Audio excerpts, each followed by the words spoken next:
Hello and welcome to our spring racing preview. I'm Damien Ratcliffe. I'm joined by Ben Ascari. How are you, Ben? Good to be here, Damien. Good, thanks, mate. This week, Cox Plate Day. It's my favourite day on the calendar. I'm a northern suburbs boy and always make an effort to get out to Moonee Valley on the Saturday. You must be pumping, Benny. Yeah, day for the racing purists, isn't it, Damien? They call it the purest 2 minutes in sport that WS Cox Plate every year, and excited for the Weight for Age Championship of Australasia. It's a really good field this year. Three-year-olds as well in there. That makes it a bit more exciting with no weight at all. How do we see that panning out with the three-year-olds? It's a massive question mark there. Well, they don't have a good record in the race, despite whatever. You know, you hear around the traps, oh, 3-year-olds in the Cox Plate. You know, they point to So You Think, they point to Savabeel. They're the only two in a lot of tries. The last 14 Caulfield Guineas winners to try and run in the Cox Plate haven't won, which casts some sort of doubt over the all too hard Pierro form. Pierro's a very good horse. You know, if he runs the 2,000 metres, he's going to go very close with that weight advantage that the 3-year-olds get. But it's been more the spring champion sort of type, the Derby type of 3-year-olds that's historically won the Cox Plate. I don't think it was such a hard run in the Guinea, such a quickly run race that I don't want to back at the short odds, either all too hard or Pierro personally. But I can see that they could just be superstar horses, and they've definitely got a chance. Preussier, out of the spring champion, is the only one of the three that's run the distance. Any ticks for Preussier there? Well, he got beaten by a very good horse in It's a Done Deal, who we'll talk about for the Vars later, but he was a little bit of question mark at the 2,000, I thought, and there's going to be real pressure on. Because of that pressure, I like the horse that's going to be going at the 800, and he's going to really be pouring it onto the 3-year-olds and really testing whether they can do it, and that's Green Moon. Craig Williams chose to ride Green Moon over Pierro, and she was good in the Turnbull, 3 wide the trip. So Green Moon for mine's the one I want to be on in when they really crank things up at the 800 metre mark, and I think he's going to be the last one standing in the Cox Plate this year. Who are the ones for the placings that you might have a nibble on, Ben? I don't mind Shootout at big odds for a place, and obviously Ocean Park hasn't done anything wrong, but Green Moon for mine's the value in the Cox Plate this year. Yeah, I like Green Moon as well. Tipped it in the Turnbull, but didn't think it was more impressive than I thought it was going to be. It was super effort. Craig Williams is on fire after racing Dunedin to a Caulfield Cup win last week. So Green Moon for mine, Ocean Park second.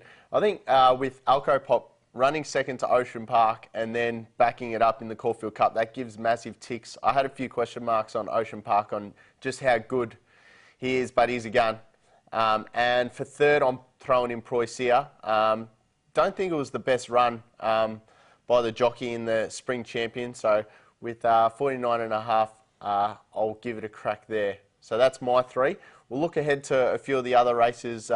Ben, as you mentioned, It's a Done Deal in the Vars. Should be an absolute Monty, I think. He goes around at $1.25 in the, I think it's the Mitchelton Wines Vars this year.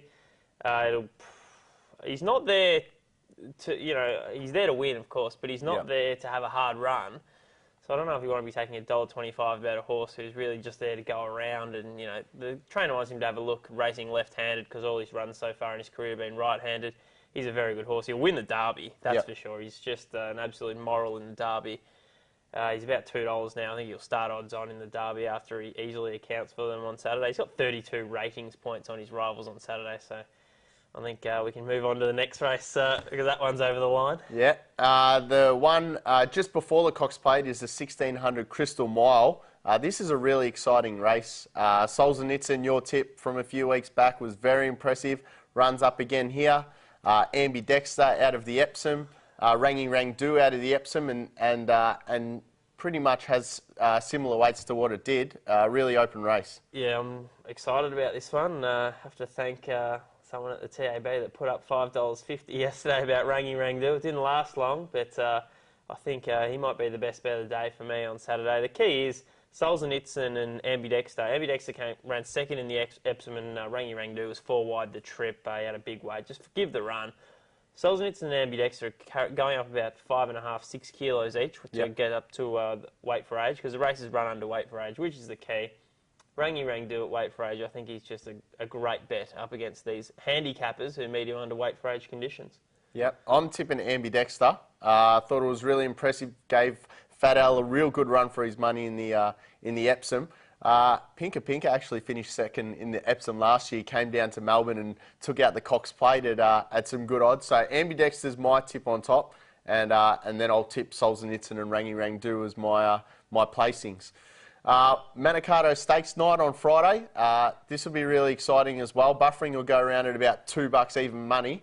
Can you have something to Buffering at that price? Moonee Valley's new revised 2-day Cox Plate Carnival, of course. So we've got the Friday night action and then the Saturday, the Cox Plate day.